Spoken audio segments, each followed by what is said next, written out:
देखिए, पढ़ रहे थे हम लोग bourse theory of structure of atom. Brief कर दें 2 मिनट में हम। बोर्स थ्योरी में थ्योरी क्या है,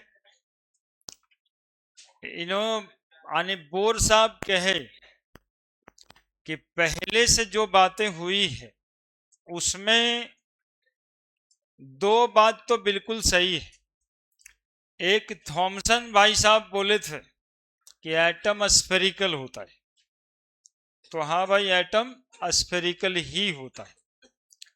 रदरफोर्ड साहब बोले थे कि एटम के सेंट्रल पोजीशन पे न्यूक्लियस होता है।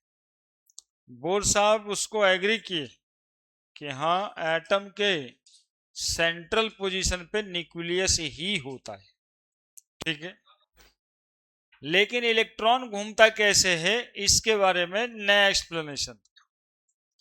बोले इलेक्ट्रॉन घूमता है सर्कुलर पाथ में। न्यूक्लियस के चारों तरफ सर्कुलर पाथ होता है जिसमें इलेक्ट्रॉन घूमता है। जिस पाथ पे इलेक्ट्रॉन घूमता है उस पाथ को हम देखिए ना, उसी सर्कुलर पाथ को हम क्या कहते हैं? तो कोई पूछे व्हाट इज ऑर्बिट, ऑर्बिट क्या है, किसे कहते हैं ऑर्बिट बताओ? तो बस कहते हैं circular path around the nucleus in which electron move, है ना, सीधा बात। ऑर्बिट किसको कहते हैं? तो सर्कुलर पाथ को कहते हैं, न्यूक्लियस के चारों तरफ वो सर्कुलर पाथ जिसमें इलेक्ट्रॉन घूमता है, कांस्टेंट एनर्जी पे घूमता है, ऐसा बोर साहब कहे हैं कि इलेक्ट्रॉन को जब एनर्जी आप दोगे, मतलब आप एनर्जी उसको हीट करके दोगे या इलेक्ट्रोमैग्नेटिक वेव से दोगे, तो जब आप एनर्जी दोगे तो वो इलेक्ट्रॉन लोअर ऑर्बिट से कूद के हायर ऑर्बिट में चला जाएगा। जितना एनर्जी दोगे उसी के हिसाब से, है ना। दूसरा ऑर्बिट में भी कूद सकता है, तीसरा में भी कूद सकता है, चौथे में भी कूद सकता है। और यदि कोई इलेक्ट्रॉन बाहर वाले ऑर्बिट में, मतलब हायर ऑर्बिट में घूम रहा है और वो खुद एनर्जी रिलीज करता है, तो हायर ऑर्बिट से कूद के लोअर ऑर्बिट में चला जाएगा। समझ रहे हो मेरी क्या बात बोले? कि यदि आप एनर्जी दोगे तो वो लोअर ऑर्बिट से जंप करके हायर ऑर्बिट में चला जाएगा, और खुद जब एटम के तरफ से एनर्जी रिलीज होगा तो इलेक्ट्रॉन हाई ऑर्बिट से कूद के लो ऑर्बिट में चला जाएगा। बात खत्म। अब यही बात सब लिखा गया था कि atom is spherical in shape, at the central position of atom there are positive charge nucleus is present. ठीक है, दिमाग में चला गया बात। A lot of circular path is possible around the nucleus, but electrons are revolving only those circular path which has fixed amount of energy, and this circular path is called as orbit. Orbits are written by alphabet KLMN और by Arabic numeral 1 2 3 4। ठीक है, ये numeral अरब से आया है, इसीलिए इसको एक अरबिक नुमेरल कहते हैं, और कोई बात नहीं। हम लोग अल्फाबेट है, हम लोग को याद हो तब 1 2 3 हम लोग देवनागरी में लिखते हैं, वो देवनागरी में 1 2 3 4 लिखने का तरीका है। Number of electron in an orbit is equal to 2n square. Number of orbit 1 होगा यानी k सेल होगा, तो इलेक्ट्रॉन कितना होगा उस ऑर्बिट में? तो 2 इलेक्ट्रॉन होगा। n बराबर 2 होगा, l सेल होगा, इलेक्ट्रॉन कितना होगा दूसरे सेल में? 8। तीसरे सेल में, ध्यान में रखिएगा इसको, ठीक है, 2n स्क्वायर। इसके बाद एनर्जी वाला कंसेप्ट है कि when an electron is irradiated, मतलब हम लोग एनर्जी उस पर देंगे, with electromagnetic wave of certain amount of energy jump from, थोड़ा एनर्जी में बोलो ना, lower orbit to higher orbit. और जब उधर से when electron itself loss energy, तो electron jump from higher orbit to lower orbit. Delta E बराबर E2 माइनस E1। E2 हो जाएगा हायर ऑर्बिट का एनर्जी, E1 हो जाएगा लोअर ऑर्बिट का एनर्जी। यही बात वो समझाए। यदि इलेक्ट्रॉन को इन्फिनिटी पे चल जाए, उसमें जो अमाउंट ऑफ एनर्जी लगेगा उसको कहेंगे आयोनाइजेशन एनर्जी, है ना। किसी ऑर्बिट से इलेक्ट्रॉन उठा के कहाँ भेज दें, तो उस अमाउंट ऑफ एनर्जी को आयोनाइजेशन एनर्जी कहेंगे। यहां पे इन्फिनिटी माइनस ENH लिखा था। Ionisation potential, ionisation energy per unit charge को कहते हैं आयोनाइजेशन पोटेंशियल। चार्ज से भागा दे देंगे एनर्जी को तो उसको कह देंगे potential. Ionisation energy per unit charge is known as ionisation potential, joule per coulomb. Energy is quantised, मतलब भी बताए थे। एनर्जी ऑर्बिट का क्या होता है, तो क्वांटाइज्ड होता है। क्वांटाइज्ड का मतलब होता है bye fixed amount.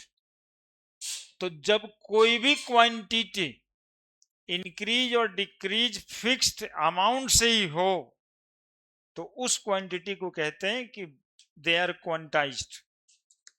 Angular momentum of electron revolving an orbit is also quantised. Angular momentum को MVR लिखते हैं। MVR mass velocity radius.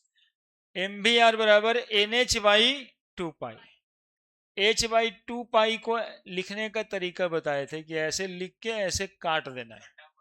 कटा हुआ H आधा से काट दिए तो हाफ तो हो ही गया, और इसको हटा दो तो पाई जैसा दिखता है।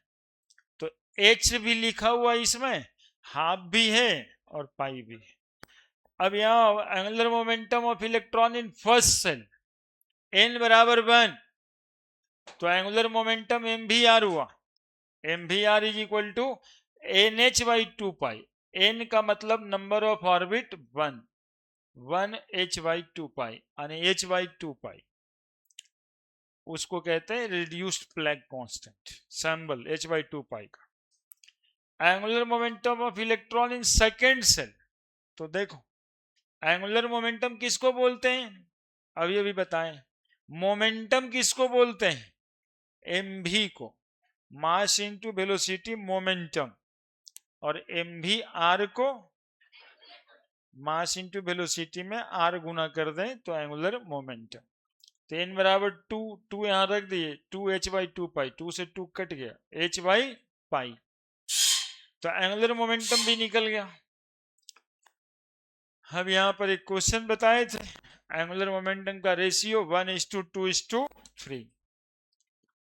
अब यहां पे बताए थे कि बोर साहब कैसे एक्सप्लेन किया कि इलेक्ट्रॉन सर्कुलर पाथ में मूव करता है।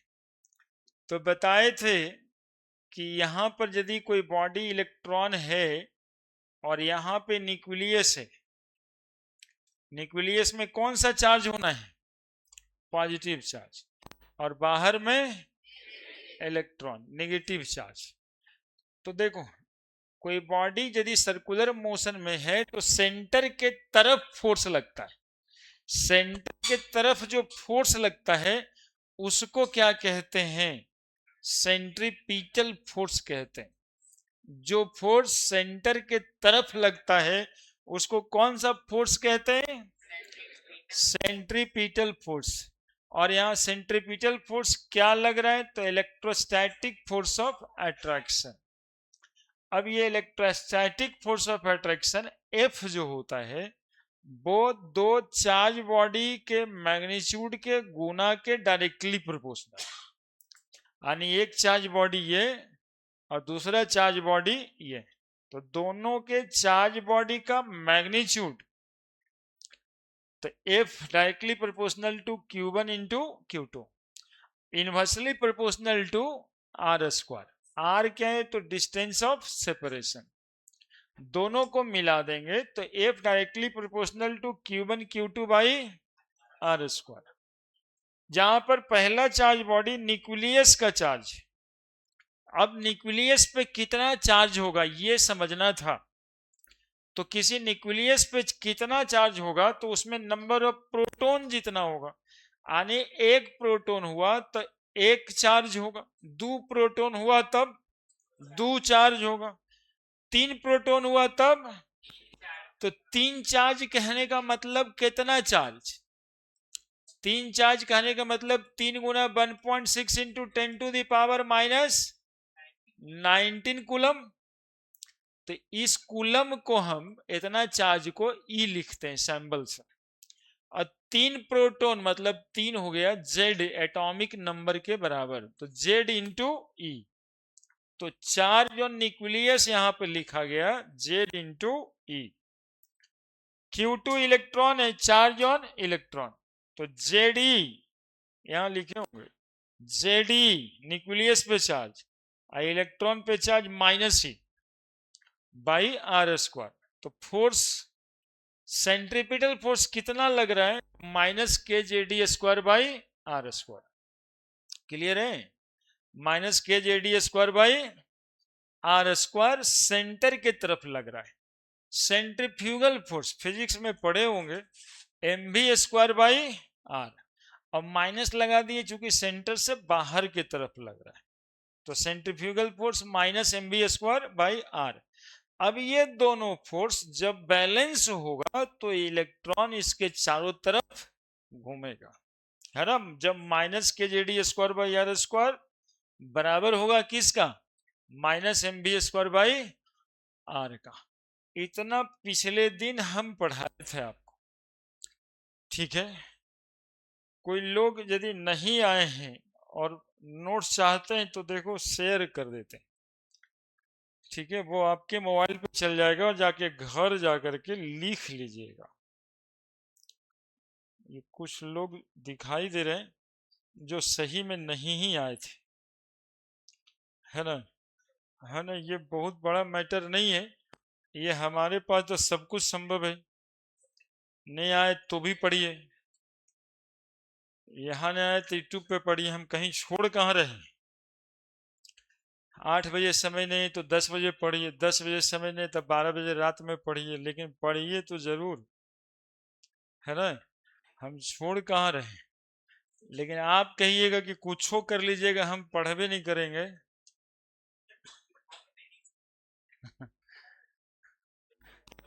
ठीक है, तो हम क्या ही कर सकते हैं।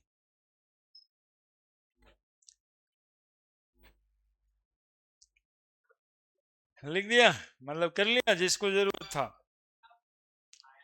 किया। ये फोटो खींच रहा था, ये हमको आया क्यों ना सबको दे खींचे।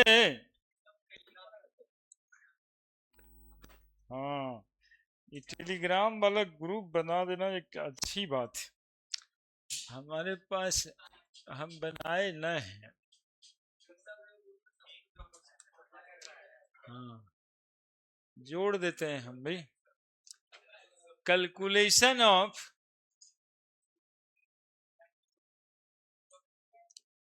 Radius of n orbit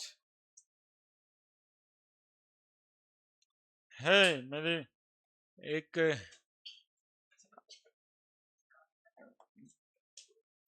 Telegram ही वाला ग्रुप बना देते हैं।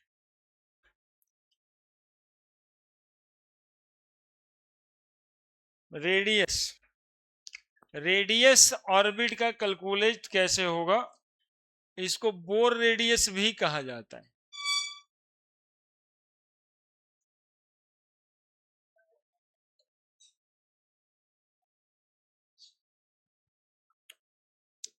अभी अभी हम लोग पढ़े,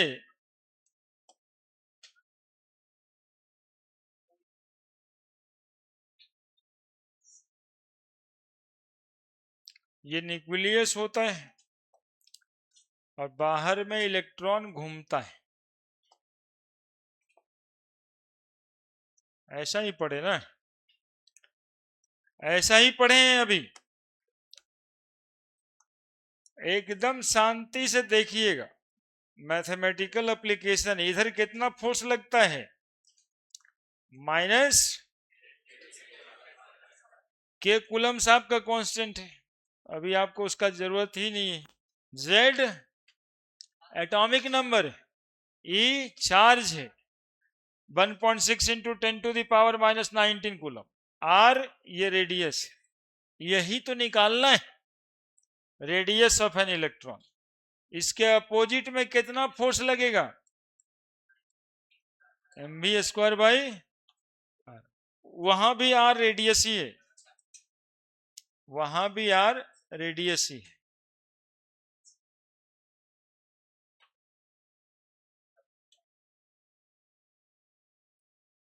ठीक है। According to Bohr's mvr is equal to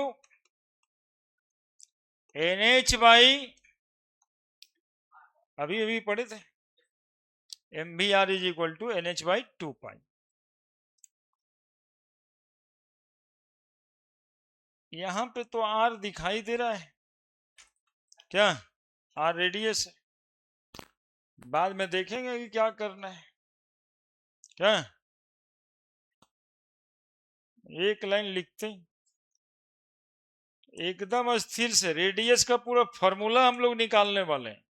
एक तो रेडीमेड फॉर्मूला होता है और एक कैलकुलेट करके थोड़ा डिराइव करके निकाल लेना होता है।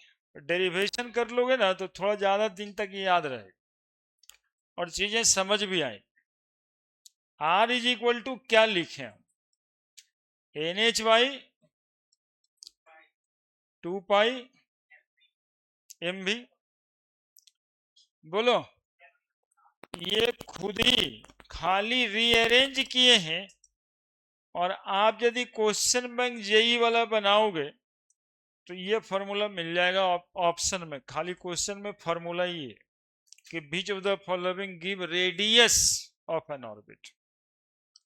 ये रेडियस बताएगा, लेकिन इसमें वेलोसिटी एक अननोन क्वांटिटी है, बाकी तो तुम ही जानोगे सब। एन नंबर ऑफ ऑर्बिट पता है, एच प्लैंक कांस्टेंट होता है, पाई का वैल्यू पता है, मास ऑफ इलेक्ट्रॉन पता है। If you know the velocity of electron you can find out the radius. लेकिन hurdle is if you know the velocity of electron. बोले सर हमको नहीं पता है, वेलोसिटी ना पता है, तो आगे बढ़ेंगे। लेकिन यदि वेलोसिटी जानते हो तो रेडियस इस फॉर्मूले से निकलता है। तो एक बार अलग करके घेर देना इसको, ये रॉ फॉर्मूला ही पूछा जाता है। चलो जी जल्दी जल्दी अपने कंसंट्रेशन में आ जाओ। चाहते हो लिख देना तो लिख भी लो, फिर आगे बढ़ते हैं। पूरा डेरिवेशन लिख लो लिख लो।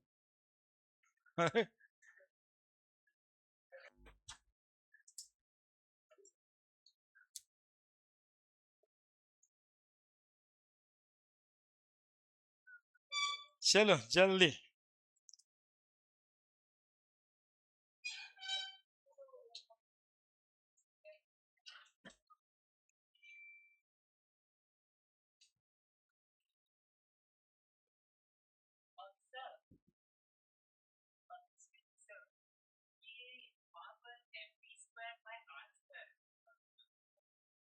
Are R R mv²/r।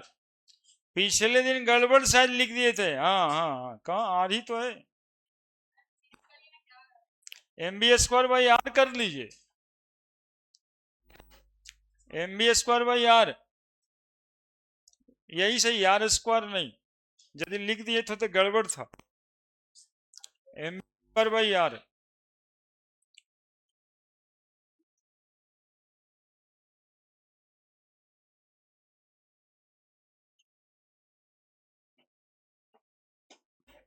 ठीक है। क्या बातें हुआ कि यदि वेलोसिटी पता हो तो आर तो इस फॉर्मूले से निकल जाएगा। अब वेलोसिटी पता करने के लिए निकलते हैं हम लोग। ऑल्सो आप लोग नीचे लिखना, हम कैसे निकलेगा इस दिखाने के लिए ऐसे करके लिखते हैं। आप लोग नीचे नीचे लिखना। अकॉर्डिंग टू बोर -kjd² बराबर -mv²/r। बोलो, क्लियर है? अरे देखो ना, खाली मैथमेटिकल इधर उधर कर देंगे बन जाएगा सब। तो ये प्लस हो गया, ये आर स्क्वायर से एगो आर कट गया, क्या क्या हो जाएगा? के J D square by are बराबर एम भी स्क्वायर। क्या? अब आर की वैल्यू NH2 पाई एम भी है यहाँ पे, और वहां R इज इक्वल टू चाहिए हमको वेलोसिटी। क्या? तो यदि वेलोसिटी निकाल के यहाँ पे पुट कर दें तो काम बनता हुआ दिखाई दे रहा है। आप लोगों को दे रहा है क्या? दे रहा है?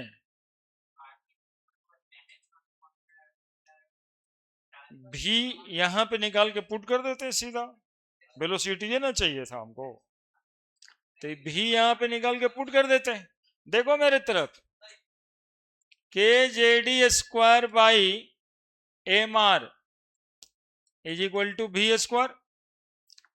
तो भी बराबर K J D square by M R का under root. Put this value of V in equation 1। देखो ना, करके देखते हैं, आप लोग लिखना मत, है ना? R is equal to NH by 2 pi M V के जगह पे रख दें K J D square by M R power half on squaring both side.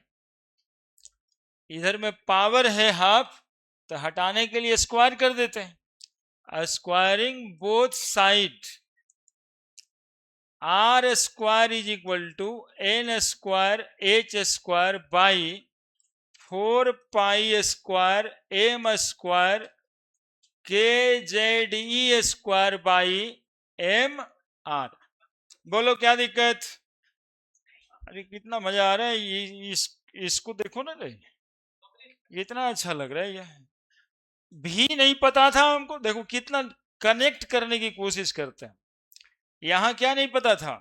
भी निकाल लिए इससे, और ये भी निकाल कर करके पहले वाले इक्वेशन में पुट कर दिया। पहले वाले इक्वेशन में पुट करने से पता चला कि पावर में हाफ आ रहा है, मतलब अंडर रूट आ रहा है, तो दोनों तरफ क्या कर दिए? स्क्वायर कर दिए। अब देखो क्या करते, आर स्क्वायर बराबर लिख सकते हैं N square H square M into R by 4 pi square M square K Z E square लिख सकते हैं। बोलो कुछ कटता है क्या? एक ठो एम से एगो एम कटता हुआ दिखाई दे रहा है, ये आर से एक ठो आर कटता हुआ दिखाई दे रहा है। जो चाहिए था वो तो एकदम से दिख रहे हैं। तुम लोग को दिख रहा है कि नहीं दिख रहा है? N square H square by 4 pi square M K Z E square. अब बोलो इसमें कोई भी क्वांटिटी अननोन है क्या? एन नंबर ऑफ ऑर्बिट है, एच प्लैंक कांस्टेंट, 4 जानते हैं, पाई भी जानते हैं, मास जानते हैं, के कांस्टेंट, जेड एटॉमिक नंबर है जानेंगे ही, ई जानेंगे। तो अब बिना कोई क्वांटिटी को जाने हुए रेडियस निकल जाएगा। अब किसका, कौन से एटम का रेडियस आपको निकालना है, किस ऑर्बिट का, इसको सेपरेट करने के लिए केवल इसको रीअरेंज कर देते हैं कि R is equal to H square by 4 pi square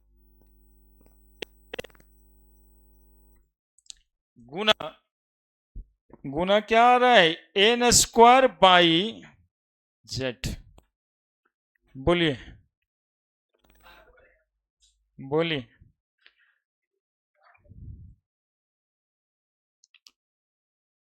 जितना था सब वेरिएबल खत्म, सारा कांस्टेंट क्वांटिटी आ गया इस फॉर्मूले में। अब नंबर ऑफ ऑर्बिट यहां पुट होगा, और Z मतलब एटॉमिक नंबर, किस एटम का निकालना है यहां पे पुट होगा, और आपका रेडियस हाजिर होगा। थोड़ा सा और देखने के लिए देख लीजिए कि H की वैल्यू ऑल्सो आप लोग नीचे नीचे ही लिखते जाइएगा। H की value 6.626 into 10 to the power, बोलो ना जी, 34 जूल सेकेंड। पाई की वैल्यू 3.14, m की value 9.1 into 10 to the power -31 kg। ठीक है, k की वैल्यू 9 गुना 10 टू दी पावर 9 होता है, न्यूटन मीटर स्क्वायर पर कूलम स्क्वायर। E की value 1.6 into 10 to the power -19 coulomb. देखो एक एक अक्षर की वैल्यू पता चल गया। ठीक है, अब ये सारा वैल्यू पुट दीजिएगा तो R बराबर आएगा 0.529 into n square by Z angstrom. Angstrom कहने का मतलब 10 टू दी पावर -10 मीटर,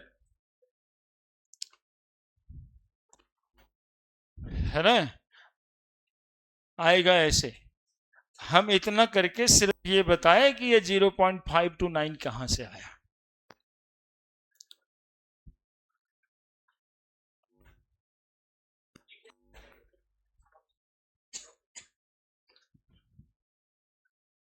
उसको तो तुम अपना चेला बना लिया है ना।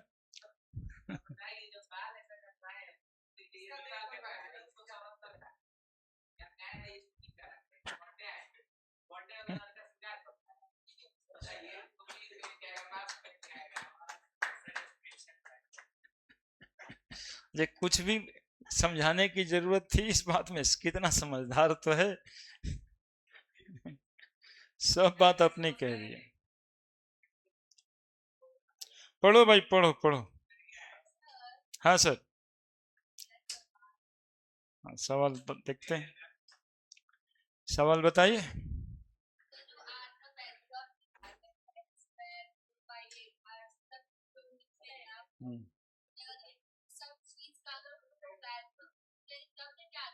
हम्म हम्म ये सारा वैल्यू जब इसमें रख देंगे, ये है ना, तब ये सॉल्व होके 0.529 इंटू 10 टू दी पावर -10 आएगा।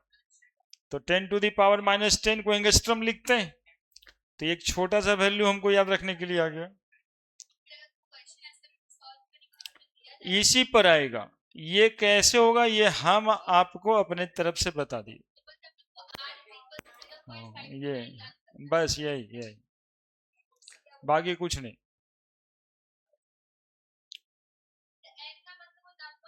आगे लिखते हैं number of orbit, atomic number, n number of orbit, z atomic number.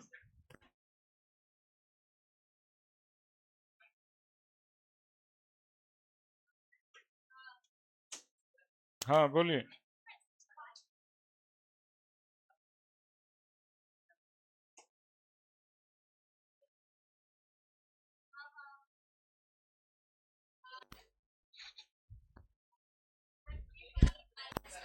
Newton metre square पर कूलम स्क्वायर। वैल्यू ऑफ के, कूलम कांस्टेंट।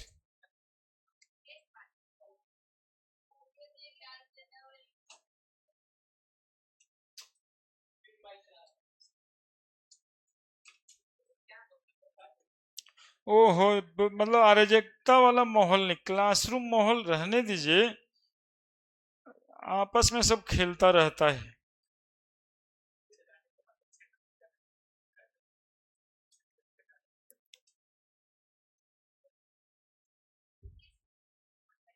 क्या क्या वैल्यू चाहिए हमसे पूछिए, क्या क्या जरूरत पड़ गया। देखो n स्क्वायर जेड स्क्वायर, ये तो पहले पिछले दिन ही पढ़े थे ना हम लोग। आगे लिखते हैं ना, यहाँ पे ये वाला के जो है ना, ये वाला के कूलम साहब का कांस्टेंट, ई वाला के कूलम कांस्टेंट,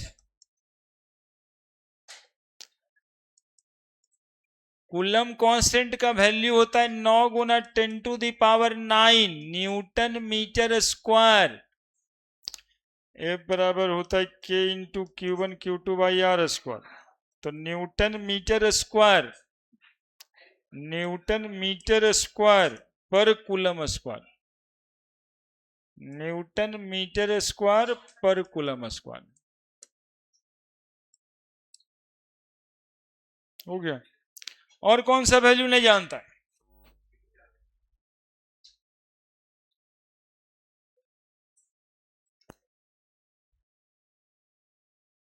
तुम लोग नीचे नीचे ही लिखना, ऐसे से नहीं लिखना, नहीं तो पता चल जाएगा कि कुछ बेंच पे लिख के चल गया। बोला सर एक कॉलम बनाया, 2 कॉलम बनाया, उसके बाद बेंच आ गया तो उसी पे लिख दिए। ऐसे नहीं करना है।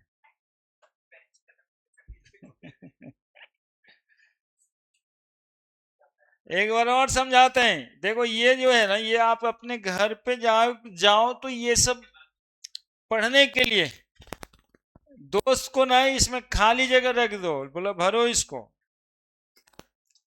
तब होता है काम और तभी बनता है पढ़ने वाला माहौल।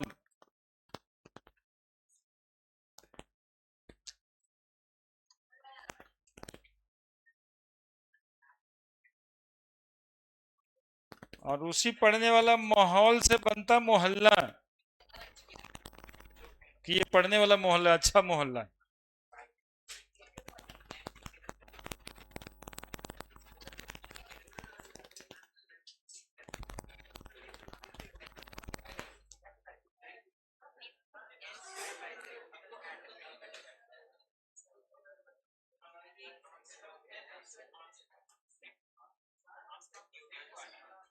किसका? हाँ एंगस्ट्रम यूनिट है, एक एंगस्ट्रम में 10⁻⁻10 मीटर। अरे देखो फिर से एक बार,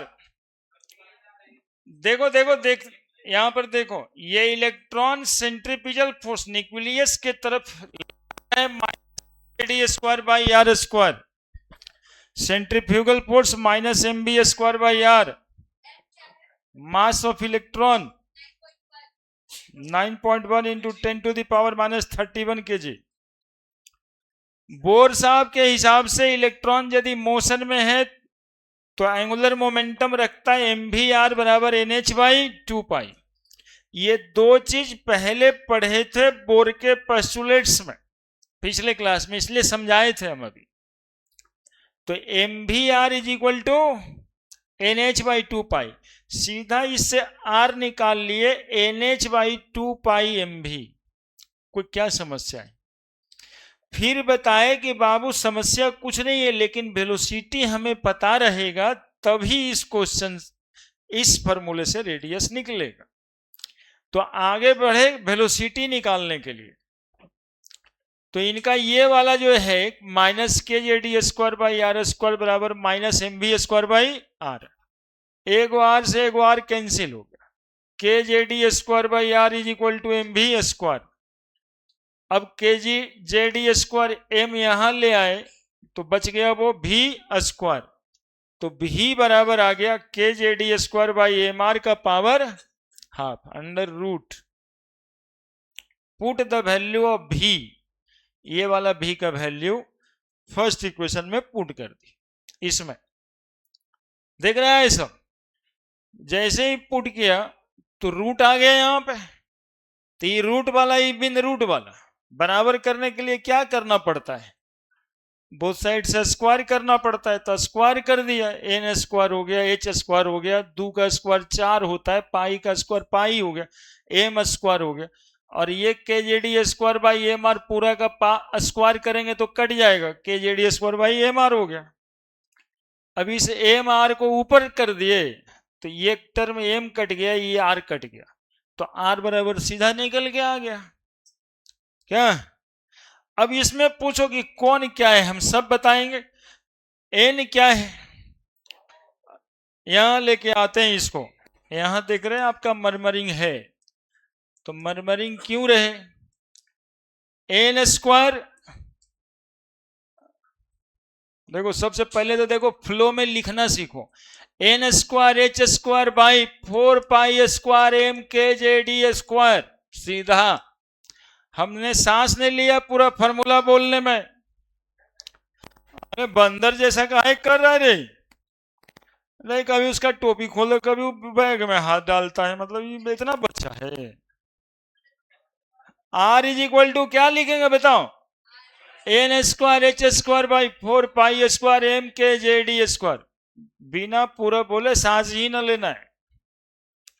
कौन क्या है यहां पे हम क्या बताएं, फिर समझा रहे हैं, समझो। H square by 4 pi square M K E square गुना N square by Z. H क्या है बोलो? कितना को पता है बताओ जल्दी से जी। Planck constant. प्लैंक कांस्टेंट का वैल्यू कितना होता है? पुट करेंगे पाई 3 एम क्या है बताओ? कौन घूम रहा है जी? तो मास हम अपना लगा देंगे, जो घूमेगा उसी का मास लगेगा। 9.1 इंटू 10⁻⁻31 kg। और क्या? के कूलम कांस्टेंट।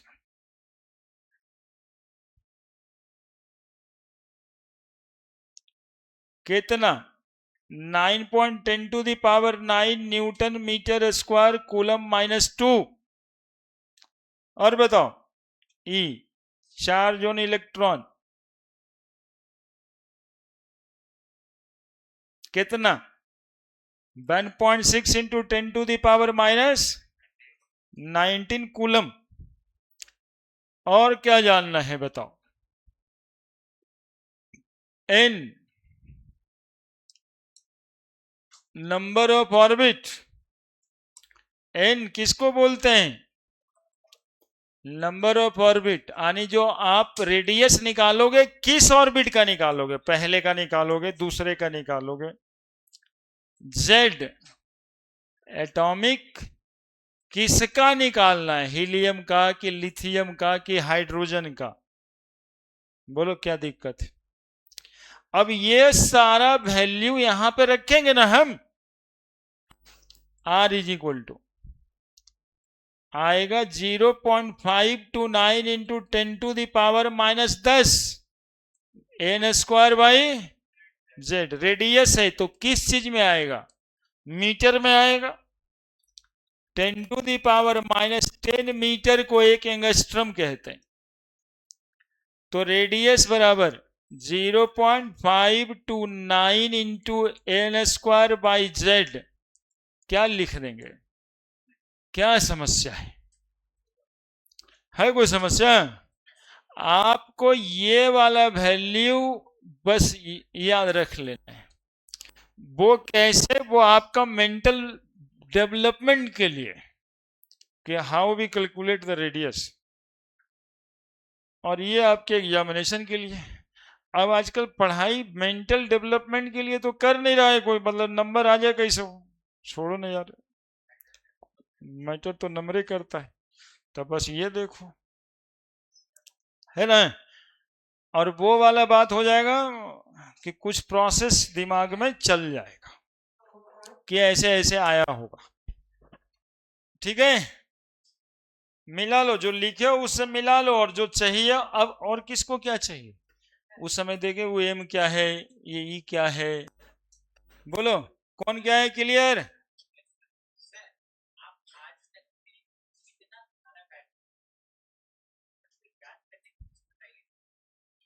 याद रखने का एक ही तरीका है, 10-20 बार लिख देना है उसी चीज को। कैसे? चलते चलते ऐसे चल रहे हैं, दिमाग में चल रहा है एच का वैल्यू 6.626 इंटू 10⁻⁻34 था। मतलब पढ़े के फेर में रहना पड़ेगा, नहीं होता है। अभी स्कूल में देखा होगा, स्कूल अफेयर्स होता है बहुत सारा, तो उसके फेर में रहता है कि आज ही कर देना, आज वो कर देना है, आज तो भूल ही देना है, तो दिखाई देना है। अब ये दिमाग में चल रहा है, बैठे हुए चल रहा है दिमाग में कि आज तो छोड़ेंगे नहीं। वैसे ही ये वैल्यू को छोड़ेंगे नहीं, कर लो, फेर में नहीं रहोगे तो कुछ नहीं पल्ले पड़ेगा, है ना। देखो 4 साल से एक आदमी एक फेर में था, कल जीत गया। ये बट नेचुरल है। विवेकानंद साहब कहे कि आप जिसके फेर में रहिएगा वो आपको मिलेगा। यही बात शाहरुख खान एक सिनेमा में बोला, किसी को दिल से चाहो तो पूरी कायनात आपको उसको मिलाने के चक्कर में लग जाती। इसी को कहते फिर ब्लड में दौड़ता है ना वो फीलिंग्स। तो अब हम पूछ रहे हमारे लिए कि आपको कैसे याद रखना था। हम 20 साल से बरहमे में नहीं, तो हमको इसलिए याद रहता है। अब यहाँ आए हैं तो इसी फेर में कि आपको हम कैसे कन्विंस कर दें कि आप सीख गए, आप दिमाग भी आपका डेवलप कर जाए। और जाहिर सी बात है कि यदि आप देखिए, ये हमें भी पता है कि आजकल बच्चे को इससे मतलब नहीं है। अब जब वो एडवांस देगा तब वो सोचेगा, तो हम तुरंत में ये वैल्यू लिख दें, है ना, कि रेडियस इतना होता है, लेकिन ऐसा नहीं करते हैं। कारण इसमें यह है कि ऐसे आपका विकास तो नहीं होगा ना। आप कभी भी चाहोगे तो विकास होगा और आपको अच्छा भी लगेगा, हाँ इधर बन गया फट से, हम कोई दिखते नहीं, इतना बताने वो लगेगा वो बड़ी भारी था, है ना। लेकिन हम इसलिए आपको कह रहे हैं कि बीच बीच से क्वेश्चन आता है, यदि नहीं बताएं। ये वाला क्वेश्चन जब आया था तो मुंह ताक रहा था सब रेडियस का। जब ये वाला पूरा वैल्यू आ जाएगा क्या लिखिएगा, ऑप्शन ही ये है ना। वहां पे 4 ऑप्शन है, चारों ऑप्शन में सिर्फ ये लिखा हुआ है, ये तो आप न्यूमेरिकल बनाने में इस्तेमाल करोगे, लेकिन वहां 4 ऑप्शन है, कभी इसका ऑप्शन बना रहा है, कभी इसका ऑप्शन बना रहा है। तो हम ये चाहते हैं कि आप इसका ऑप्शन भी बनाएं तो आपको पता होगा, थोड़ा सोच पाओगे जब ज्यादा। और जिनको नहीं सोचना है उनको सिर्फ याद रखना है, हम बता रहे हैं, ये ज्यादा टेंशन नहीं लेना है। अब radius of different orbit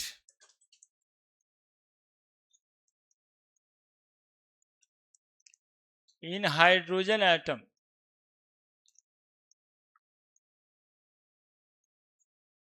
hydrogen atom के लिए लिख रहे हैं, बोलो। अरे देखो ना, अब सीखोगे, अब आसान लगेगा।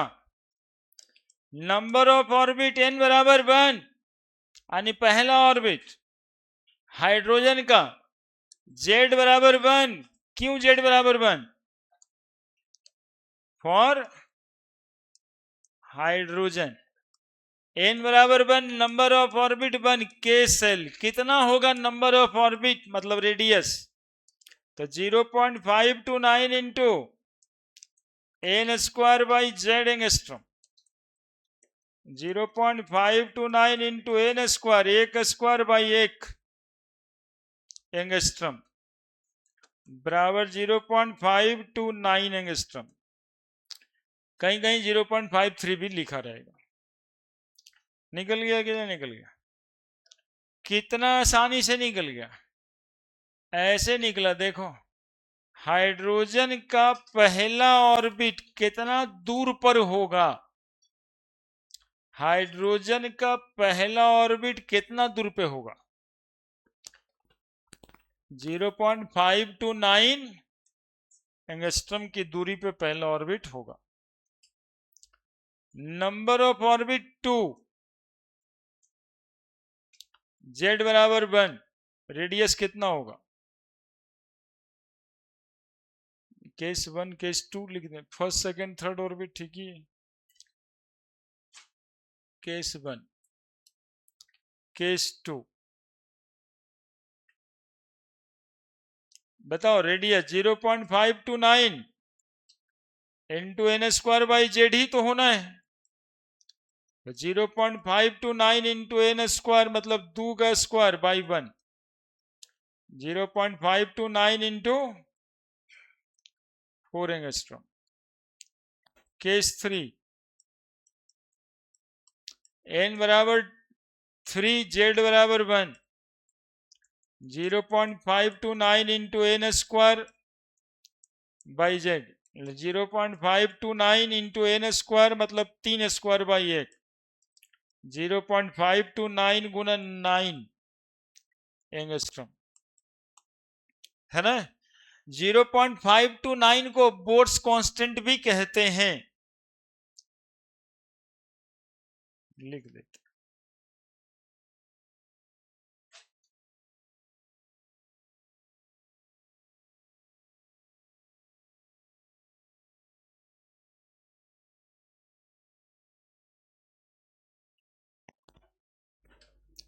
बोलो, ratio of first 3 orbit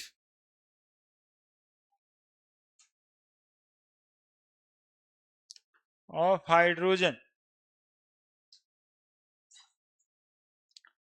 is R1 is to R2 is to R3 लिख दें तो R1 हो गया 0.529, R2 हो गया 0.529 इंटू 4, 0.529 इंटू 9, देन रेशियो कितना आएगा बच्चा?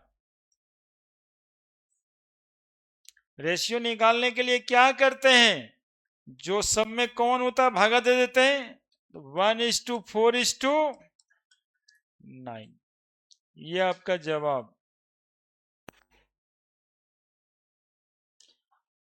अब रेडियस तो तुम लोग निकाल ही सकते हो हीलियम का,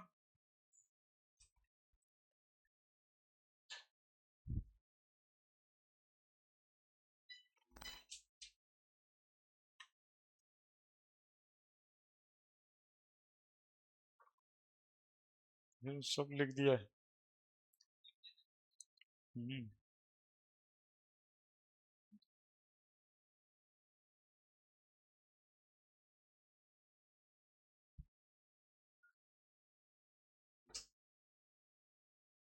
ratio first orbit of hydrogen 1:R2:R3। ये सवाल आपके एनसीईआरटी में पूछा हुआ है, सरकारी किताब में।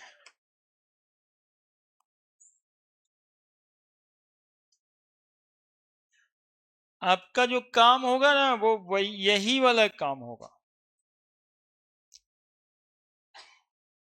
और जब आप कुछ अच्छा सोचते हैं अपने लिए तो बाकी सबका काम होगा।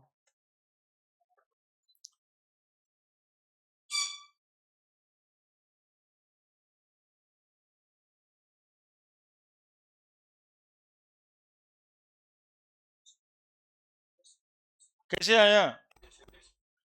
0.529 इसमें भी है, इसमें भी है, इसमें भी है, सभ्य में भागा दे दिए हम 0.529 को, डिवाइड कर दिए, जो कॉमन होता कट गया।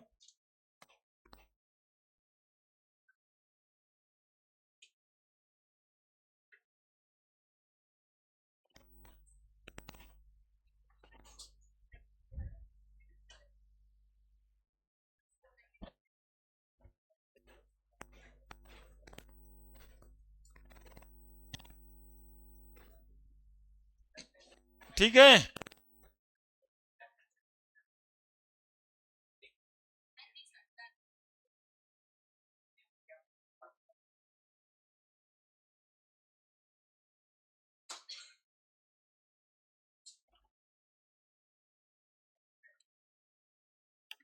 ये 0.529 इंटू 10⁻⁻10 मीटर था।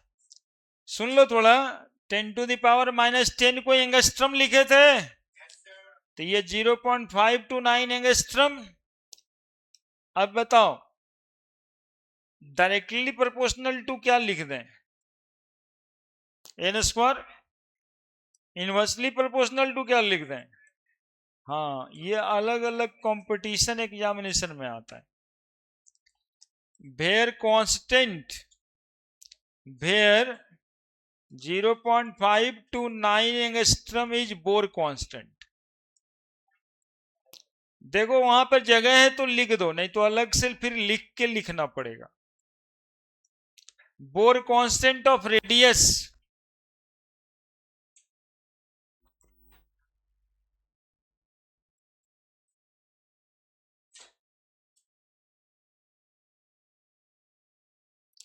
वो जहां पर लिखे होगा, यदि जगह होगा तो लिख देना, और नहीं तो अलग से लिखो। Bore constant of radius A not symbol है।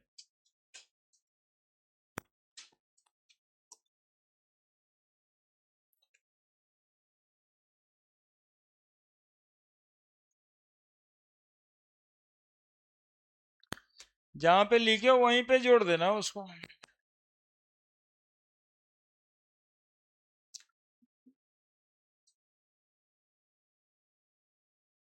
एरो दे दे के लिखो ना। हम कभी कभी सोच लेते हैं आप लोग को बड़ा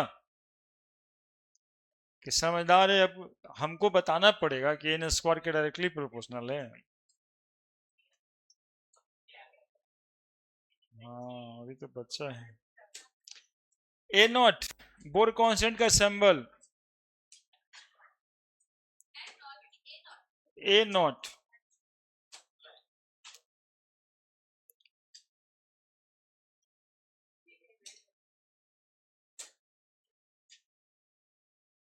नंबर ऑफ ऑर्बिट बढ़ेगा तो रेडियस बढ़ेगा।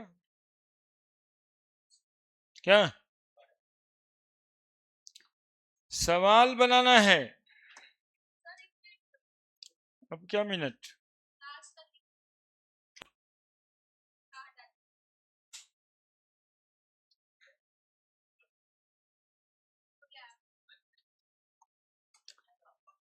Calculate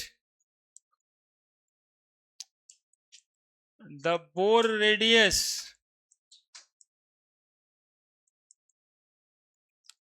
of He plus in first 3 orbit।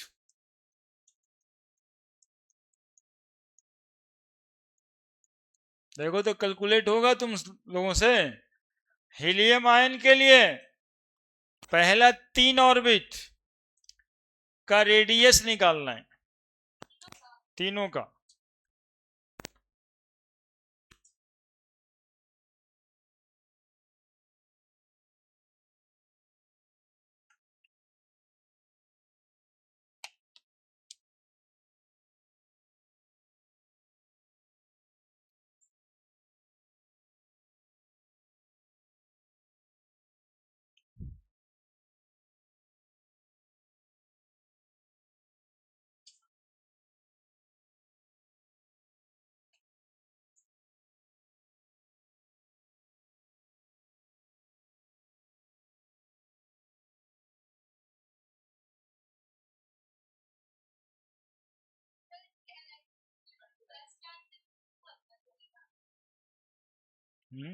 कुछ नहीं होगा, जेड बराबर 2 होता है और क्या।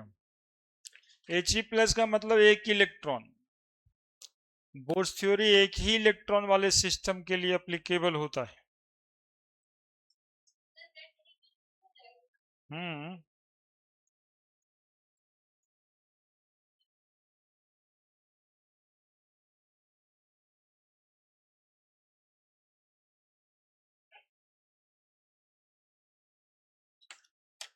निकाल दिया।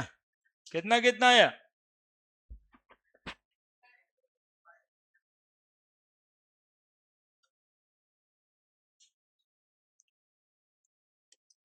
आंसर फॉर हीलियम जेड बराबर 2, सब में लगेगा जेड बराबर 2। इफ एन बराबर फर्स्ट यानी first orbit, R is equal to कितना बार 0.529 इंटू एन स्क्वायर बाई। यदि थोड़ा दिमाग लगा के लिखो तो इतना बार लिखेंगे कि याद ही हो जाएगा। 1 स्क्वायर बाई 2 0.529 बाई 2 एंगस्ट्रॉम। बोलो इफ n बराबर 2 आणि फर्स्ट एक्साइटेड स्टेट भी बोल सकते हैं क्या?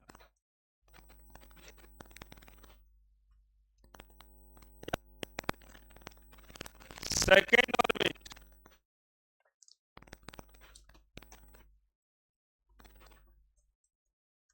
529 into n square by Z. बोलो n स्क्वायर कितना?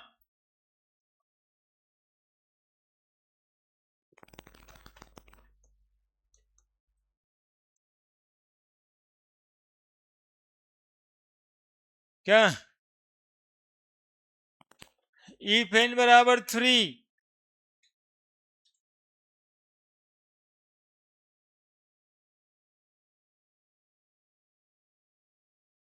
जेड तो हमेशा 2 ही रहेगा।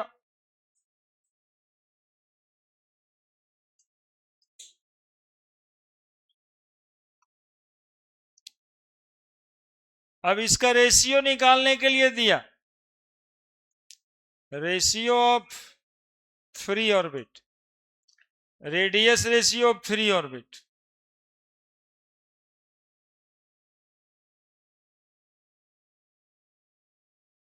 R1 is to R2 is to R3, 0.529 by 2, 0.529 into 2, 0.529 into 9/2। कौन निकाल रहा है रेशियो? 0.529 से सब में भागा दे देंगे। देखो मानस, 0.529 से सब में भागा दे देंगे। रेशियो तरीका बता रहे हैं जो, तो ये हो गया 1/2, ये हो गया 2, ये हो गया 9। अब इसको सबको फ्रैक्शन से इंटीजर में चेंज कर दो, 2 से गुना कर दो, सभ्य में करेंगे रेशियो तो ऐसे चला जाता है। तो ये 1 हो गया, 2 दूनी, और ये वही रेशियो आया जो हाइड्रोजन में था। तो रेडियस अलग अलग हो सकता है। एक आंसर ये आया, दूसरा आंसर ये आया, तीसरा आंसर ये आया। 3 ऑर्बिट का रेडियस पूछ रहा था, 3 ऑर्बिट का निकाल दिए। 3 ऑर्बिट का पूछ रहा था, तीनों का निकाल दिया। रेशियो भी निकाल दिए बोनस में। रेशियो निकालने के बाद एक कंक्लूजन भी निकाले कि एटम का आयन का रेडियस तो अलग अलग आएगा लेकिन उसका रेशियो सेम आएगा। सारे एटम में रेडियस का रेशियो सेम आएगा। रेडियस अलग अलग आएगा लेकिन रेशियो सेम आएगा। यानी पहला घर जितना दूर होगा उसका 4 गुना दूर दूसरा घर होगा सब एटम में, और उसका 9 गुना दूर तीसरा घर होगा, तो 16 गुना दूर चौथा होगा।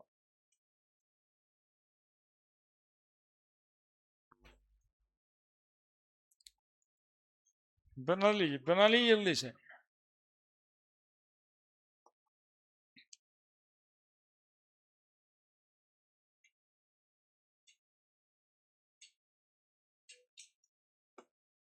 कोई बात समझ गए? अब हमारे पास क्वेश्चन बैंक है, नोट में लिख दीजिए पहले, यहां से निकलते इससे पहले लिख देना होगा। ये क्वेश्चन बना करके हम लोग सीखे नोट में।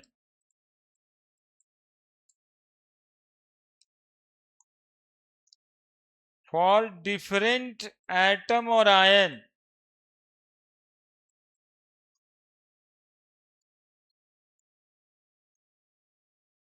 the radius of different orbit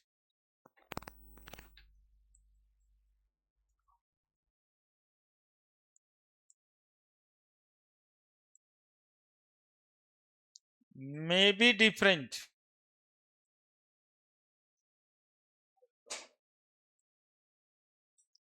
but their ratio is always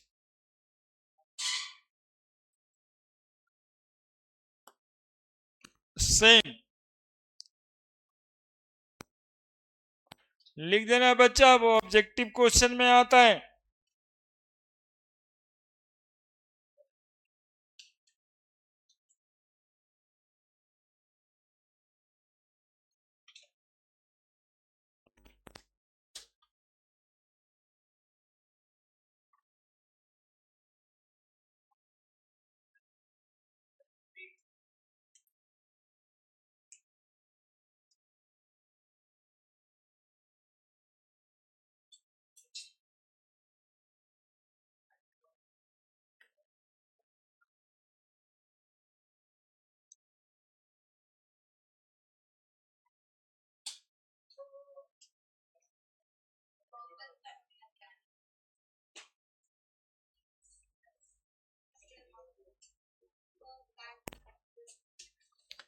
लिख दिया, क्वेश्चन दें।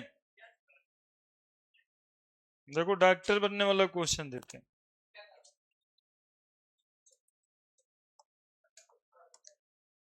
If the radius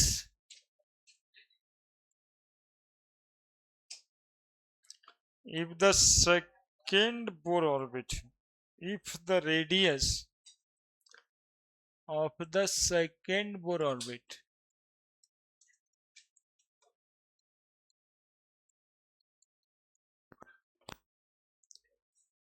of the He plus ion is 105.8 picometre में लिखा है।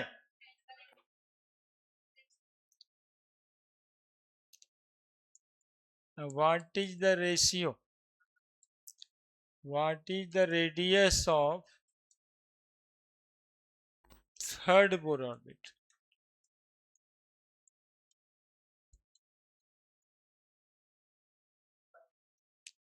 Of lithium दिया है 2+ आयन,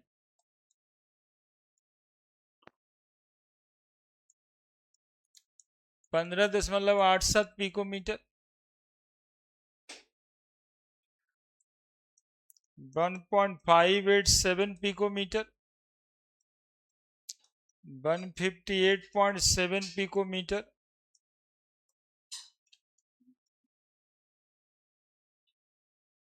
158.7 एंगस्ट्रम। और ये सवाल है नीट 2022 का।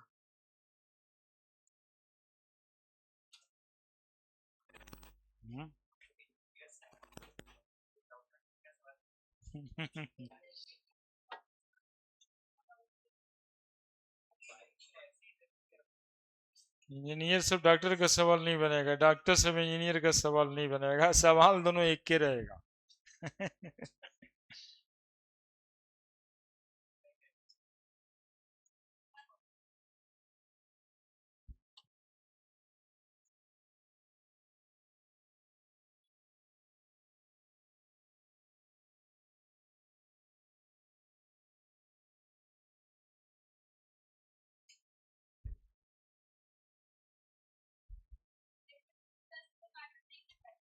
नहीं, जेड लेना है, लिथियम का Z atomic number.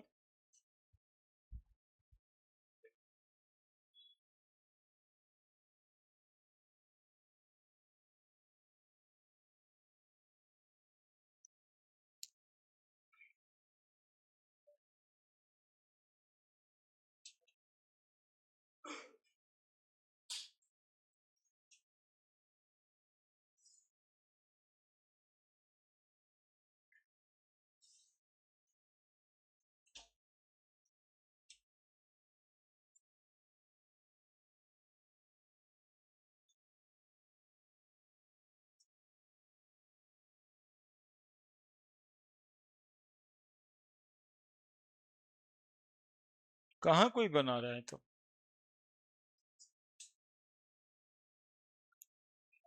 Third Bohr orbit का निकाल दो लिथियम का, उसका है तो उससे क्या लेना देना, वो रहबे करेगा।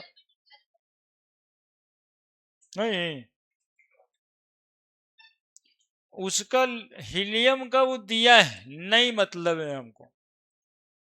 है ना, हमरा क्या जरूरत है, हमको निकालना क्या है, what is the radius of third Bohr orbit of lithium. वो तो इसलिए दिया है कि डॉक्टर साहब को पेशेंट का सुनना रहता है कि सर इससे पहले भी जो है ना एक बार हमको सर्दी हो गया था, लेकिन होम्योपैथिक दवाई से ठीक हुए थे।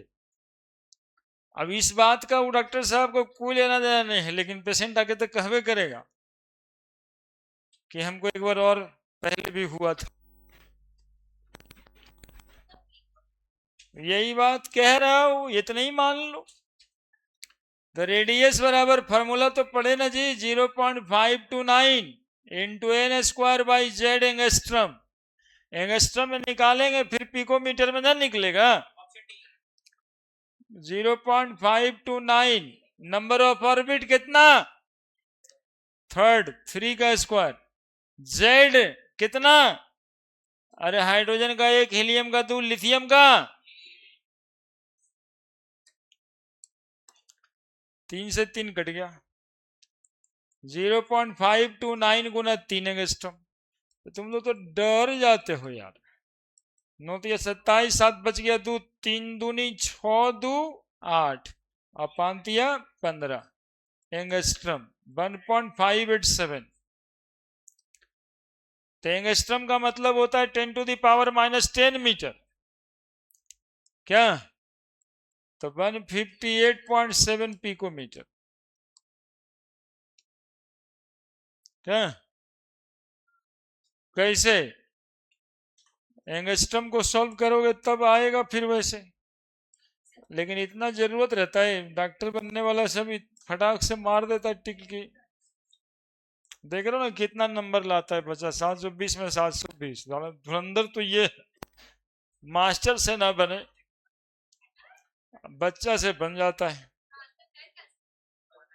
हाँ, 1.587 into 10 to the power -10 metre. अब एक दो को गलती किससे नहीं हो जाएगा, लेकिन वो बचवा तो 720 में 720 है, उससे तो नहीं हुआ है। कहने का मतलब ये है, दो चार को गलती तो ऐसे भी हो जाता है, अच्छा ठीक है ये कह रहा था।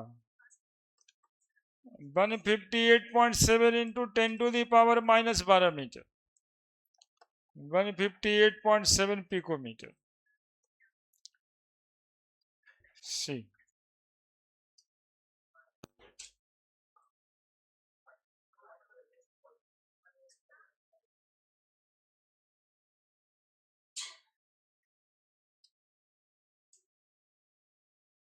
हो गया।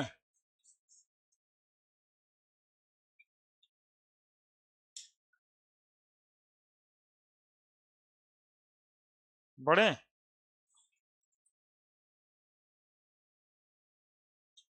बड़े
ये भी नीटी का क्वेश्चन है बाबू,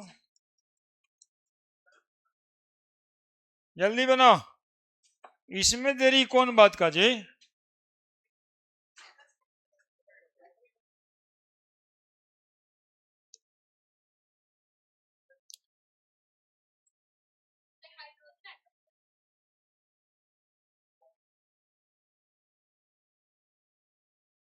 कितना आसान है।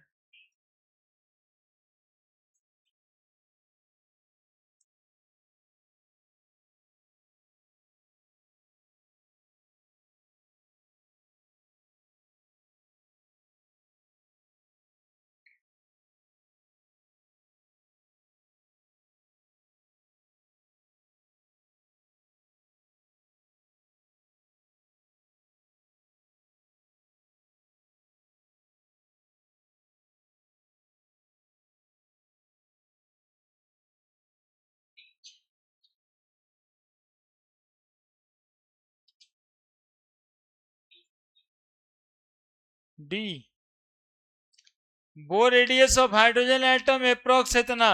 फर्स्ट एक्साइटेड स्टेट का क्या मतलब है? लिखियो दिया है, और इसमें क्या बना देगा तू? रेडियस बराबर 0.529 की जगह 53 ले लेना, लिख दिया है। Into N square by Z ही तो होता formula. 0.53 N square, number of orbit 2 square, atomic number Z का 1, तो 0.53 गुना 4, 4 तिये 12, 2 बच गया 1, 5 चौक 20 और 1 21, 2.12। इसमें क्या करना था? मतलब कितना छोटा बात, इससे डॉक्टर बन जाता है, और नहीं तो फिर वो प्रोटेस्ट करने जाएगा और डंटा वंटा खा करके, और डंटा खाया कोई फायदा हो गया किसी और को, उठा के चल गया, उठाई के लिए चल जाता है सब। कितना मार पिटाई हुआ।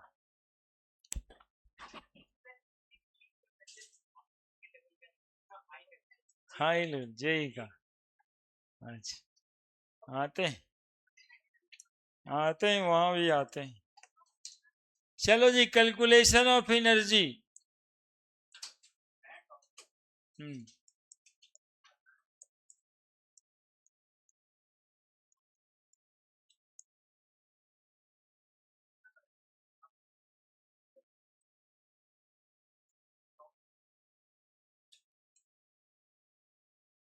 देते हैं, तुम्हारे लेवल वाला भी देते हैं।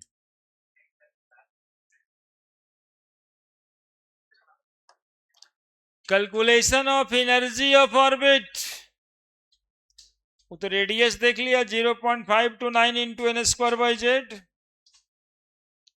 अब एनर्जी, न्यूक्लियस है ये, बाहर इलेक्ट्रॉन घूमेगा, बड़ा टेढ़ा घूम रहा है जी, थोड़ा गोली घूमना चाहिए।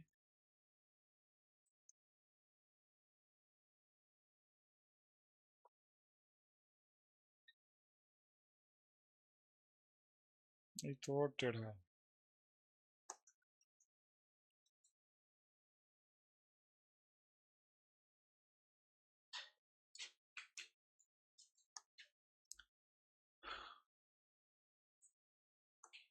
कितना कितना बताओ, तुम लोग तो जानता है सब बात।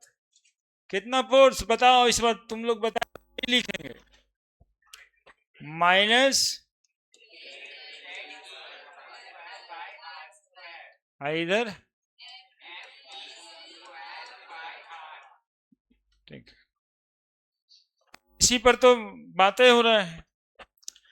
देखो, एनर्जी ऑर्बिट का निकालना है, मतलब ये निकालना है ना कि इस ऑर्बिट की एनर्जी क्या हो गई। यदि कोई इलेक्ट्रॉन इसमें घूम रहा है तो कितना एनर्जी पे घूम रहा है। तो एक्चुअली में हम लोग पढ़ के रखे जी पहले से, और नहीं पढ़ के रखे तो अभी पढ़िए। टोटल एनर्जी बराबर टोटल एनर्जी क्या होता है? तो टोटल एनर्जी बराबर होता है बच्चा पोटेंशियल एनर्जी प्लस, अभी भी कोई नहीं बोलेगा। हाँ, जब फिजिक्स शुरू भी नहीं होता है, साइंस शुरू करता है 10 छठा 7वां में, तभी से तो यही सब लंदफंद पड़ते रहता है कि किसी चीज का एनर्जी क्या होता है। तो गति के वजह से जो एनर्जी, तो गतिज ऊर्जा यानी काइनेटिक एनर्जी, स्थिति के वजह से जो एनर्जी, उसको कौन एनर्जी कहते हैं? नहीं, हिंदी में क्या कहते हैं, लेकिन हम हिंदी पकड़ लिए हैं, स्थितिज ऊर्जा। खैर, पोटेंशियल एनर्जी। हाँ, जो अस्थिर रहने के वजह से होगा वो पोटेंशियल एनर्जी, और जो मोशन होने की वजह से एनर्जी होगा उसको काइनेटिक एनर्जी। तो पहले तो किसी भी बॉडी को रहना पड़ता है तब मोशन में होता है, तो इलेक्ट्रॉन भी रहेगा तब मोशन में होगा। तो दो तरह का एनर्जी होगा इलेक्ट्रॉन को यहाँ पे, एक एनर्जी होगा पोटेंशियल एनर्जी और दूसरा होगा, दोनों को जोड़ टोटल एनर्जी ई लिखेंगे। हाँ, बहुत मरमरिंग हो जाता है। टोटल एनर्जी ई लिखेंगे, पोटेंशियल एनर्जी को पी लिख देंगे, काइनेटिक एनर्जी को के लिख देंगे।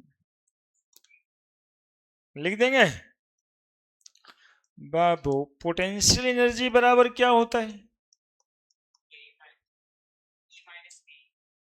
पोटेंशियल एनर्जी बराबर होता है वर्क डन।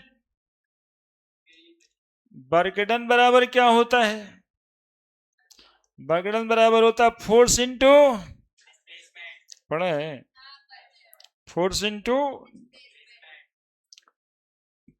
यहां पर जो फोर्स लग रहा है वो कितना लग रहा है?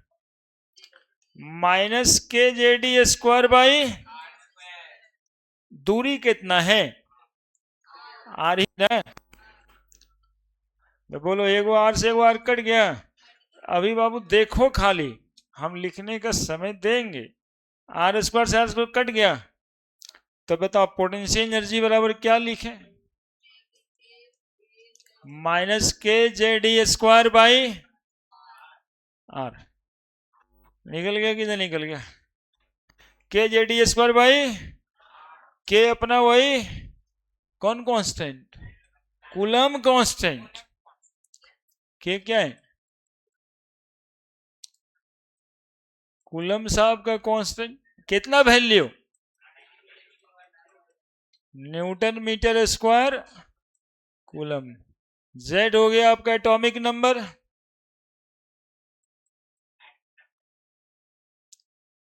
ई हो गया आपका 1.6 into 10 to the power minus, R हो गया रेडियस ऑफ ऑर्बिट, जिसका पोटेंशियल एनर्जी निकालना है।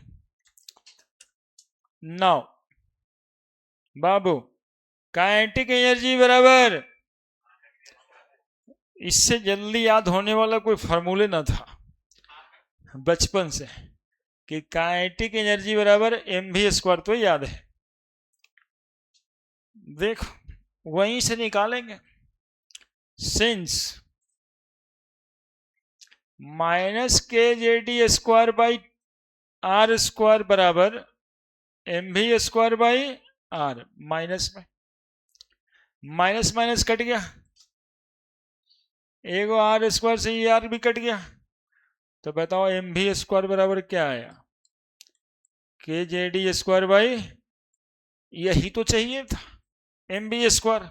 आधार लिखे रहेंगे, put this value, put this value of M V square equation 1, इसको इक्वेशन 1 बना दो। तो बताओ काइनेटिक एनर्जी बराबर क्या लिखें? अब तुम ही लोग बोलो ना, वही लिख देंगे जी हम। काइनेटिक एनर्जी बराबर क्या लिखें बोलो?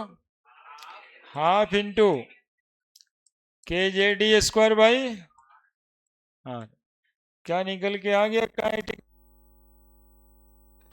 K J D square by 2r, उसी के जैसा आया, जैसे ही के J D square by are आया वैसे ही ये के J D square by 2r है। फिर इतना लिखेंगे क्या? वही वाला सब है, के वही है, जेड वही है, ई वही है, और आर भी वही है। अब टोटल एनर्जी भी निकल सकता है कि ना तुरते? अच्छा पहले लिख लो ना कौन भागा भागी, एकदम आराम से। ये सब नीट जेई एडवांस सबका क्वेश्चन बना रहे हैं हम,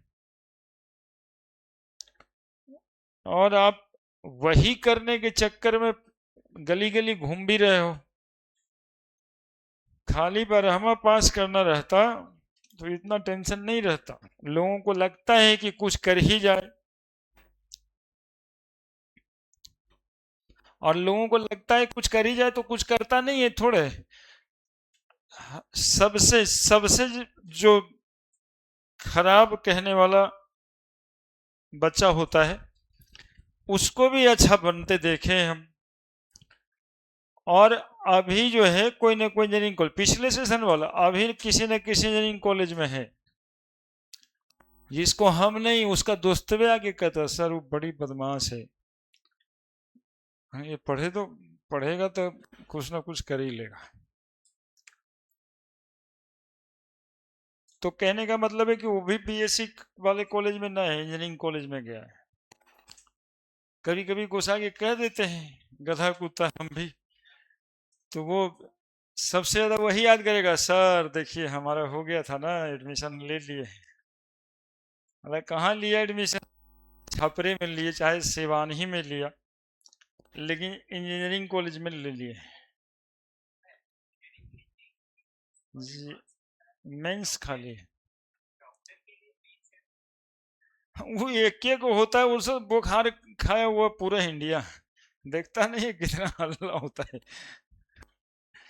नीट का एग्जामिनेशन के दिन लगता पूरा का पूरा इंडिया जो है उसमें लग गया है। जेई का एग्जामिनेशन में पता भी नहीं चलता है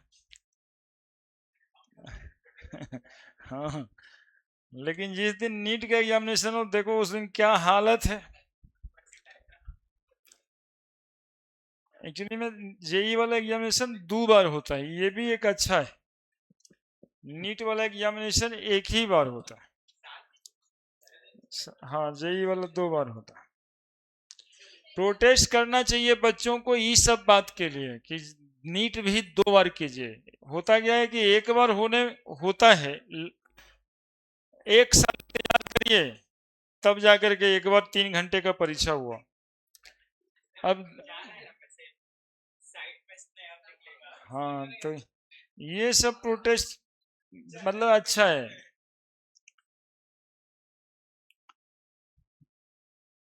अब लीक वाला मामला तो खैर बहुत बुरा है, लेकिन उसको करिएगा क्या?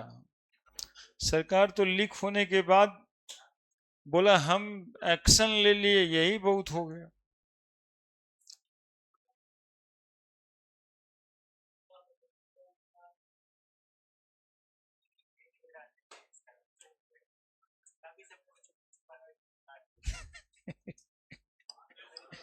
नहीं लिखा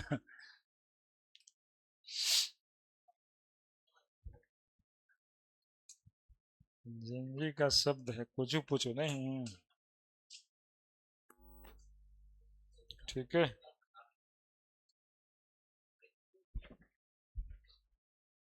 जेई में सवाल पूछा हुआ पोटेंशियल एनर्जी बटा काइनेटिक एनर्जी बराबर कितना, एडवांस में रेशियो। देखो कितना आ रहा है, देखो दिख रहा होगा, आधा आता है और क्या आता है। अब इतना आसान सवाल उतने भारी परीक्षा में भी रहता है, खाली पेशेंसफुली पढ़ लेने से बन भी जाता है। Minus K J D square by R, kinetic energy K J D square by 2r। बड़े अब हमको बताना, हमको बताना पोटेंशियल एनर्जी बराबर कितना आया, minus K J D square by R की 2r आर। काइनेटिक एनर्जी बराबर बाई 2r। तो टोटल एनर्जी बराबर पड़े थे potential energy plus kinetic energy. Potential energy minus K J D square by R plus kinetic energy K J D square by 2r बराबर K J D square by R common -1 plus half, बोलो बोलो, K J D square by R गुना कितना minus. अब देखो ये तीसरे का जो वैल्यू आया है, यही जो कंफ्यूजन वगैरह होता है ना, किसमें प्लस था किसमें माइनस था किसमें आर था किसमें 2r था, बस यही वजह से सवाल भी आता है। वो चाहता है कि आप याद नहीं रखो, आप 2 मिनट के अंदर, 2 मिनट के अंदर भी नहीं 1 मिनट के अंदर वहीं पे फट, इतना ज्यादा अंडरस्टैंडिंग चाहता है कि उसी एग्जामिनेशन के समय कॉन्सेप्ट रहे। तो क्या कर लो, डिराइव कर लो, क्योंकि याद रखोगे तो कभी वो 2r होगा कभी r होगा कभी माइनस लगेगा कभी नहीं लगेगा। तीनों का वैल्यू क्लोज है एकदम से, नहीं है।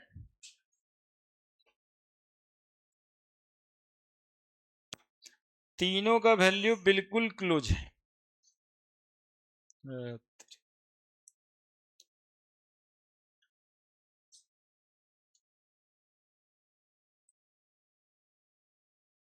और तीनों का वैल्यू आपके एक ही बोर्ड पे है, यहां पे एक ही बोर्ड पे तीनों वैल्यू भी दिखाई दे रहा है। ये potential energy minus K J D square by R, kinetic energy K J D square by 2r, total energy minus K J D square by 2r।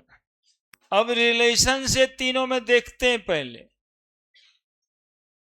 Relations जो अभी तक पूछा है या पूछा जाएगा, यानी पोटेंशियल एनर्जी बटा kinetic energy minus K J D square by R, K J D square by 2r, K J D square के जो साफ आर से आर साफ, यानी पोटेंशियल एनर्जी बटा काइनेटिक एनर्जी बराबर कितना, सही है। यही उल्टा कर दे तो माइनस आधा हो जाए। कितना कंफ्यूजिंग है, पूछा क्या है इस पर ध्यान देना पड़ता है। तो याद रखना नहीं, कोशिश करो 50 सेकंड 1 मिनट में ऐसे ऐसे याद रखने वाला। जान तो सिर्फ एक को बात है, minus K J D square बराबर minus M B square by. इसके अलावा यह प्रैक्टिस होने चाहिए।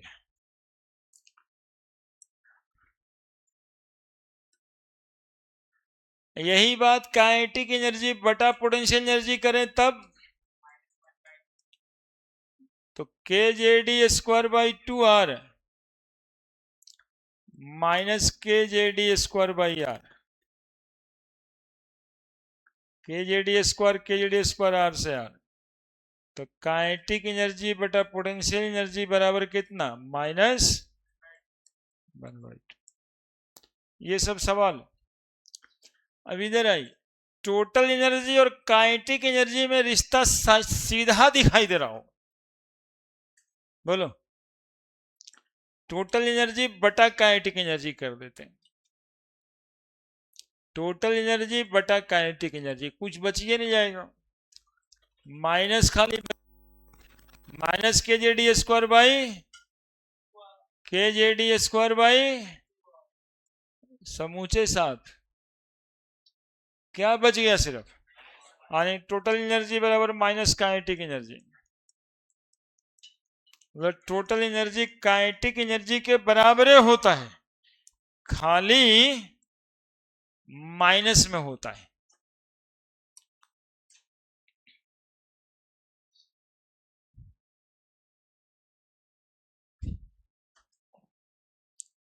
ये जो -2 आया है, टोटल एनर्जी के साथ यदि हम भागा देंगे पोटेंशियल एनर्जी को तो माइनस खत्म हो जाएगा, minus K J D square by R, total energy minus K J D square by 2r, K J D square R से R minus minus plus, potential energy बटा टोटल एनर्जी बराबर 2 है ना। आणि पोटेंशियल एनर्जी दोगुना है किसका? देखो हम ये सब एक को याद रखने के लिए ना कहें, कुछ भी याद नहीं रखना है, याद रखोगे नहीं होगा, वो कंफ्यूजिया देगा लास्ट में। अभी 2 साल का बात, बीच में कोई पूछेगा वही मटेरियल है आपके लिए।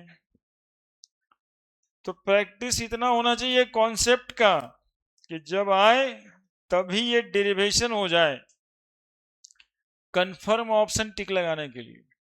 क्योंकि जितना निकाले हो ना उस ऑप्शन में सब रहेगा जो तुम चाहो, टिक लगाओ, है ना। 2 भी है, 1/2 भी है, -1/2 भी है, -2 भी है। ला अब एग्जैक्ट आपको जो है कंफ्यूज कर देगा कि वो 2 था कि 1/2 था, 2 था प्लस में था कि माइनस में था, जैसा सोचो वैसा ऑप्शन। अभी रुकना लगेगा 5 मिनट, घड़ी देखा बच्चा। अभी टोटल एनर्जी निकालने दो एक बार,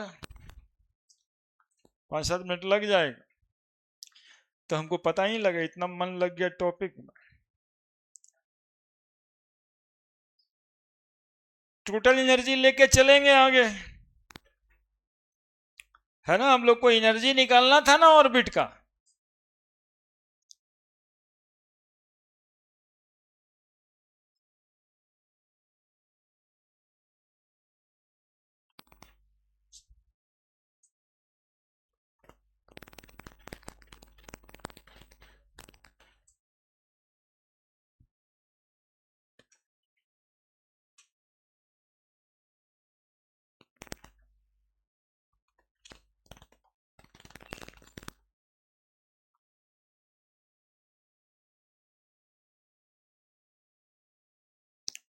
ये सब क्वेश्चन बताए हैं, रिलेशंस जो भी है।